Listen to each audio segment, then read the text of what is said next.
Traffic awareness પોસ્ટરના વિવાદ પર અમદાવાદ પોલીસની સ્પષ્ટતા. સોલા પોલીસ સ્ટેશનમાં જાણવાજોગ ફરિયાદ નોંધાવાઈ છે. એજન્સીએ ટ્રાફિક અવેરનેસને લઈ બેનર લગાવવાની મંજૂરી લીધી હતી તે પ્રકારની વાત પણ પોલીસે કરી છે. આ પ્રકારની ટિપ્પણી ધરાવતા લખાણ અંગે એજન્સીએ મંજૂરી નથી લીધી. સતર્કતા ગ્રુપે લગાવ્યા હતા ટ્રાફિક અવેરનેસના પોસ્ટર્સ. કયા અધિકારીની મંજૂરી લેવામાં આવી છે તેની પણ તપાસ ચાલી રહી છે. કોઈ ઉચ્ચ અધિકારીને પૂછવામાં આવ્યું હતું કે કેમ તેની પણ તપાસ ચાલે છે. વિવાદ વધતા જે પોસ્ટરો હતા તે ઉતારી લેવામાં આવ્યા.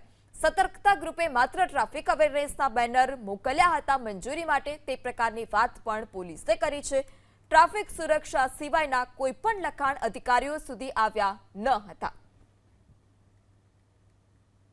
અમદાવાદ શહેરની અંદર ગઈકાલે સાંજે મીડિયા અને સોશિયલ મીડિયાના માધ્યમથી કેટલાક એક એનજીઓ સતર્કતા એનજીઓ છે જેણે કેટલાક વિવાદાસ્પદ બેનર્સ અમદાવાદ શહેરના જાહેર રોડ પર ટ્રાફિક પોલીસના સ્પોન્સરશિપ હોવાના દાવા સાથે લગાવેલા, જેમાં મહિલાઓને એકલા કોઈ સ્થળે ન જવા બાબતે, પાર્ટી ન કરવા બાબતે જેવા વિવાદાસ્પદ ટિપ્પણીઓ એની અંદર કરવામાં આવેલી.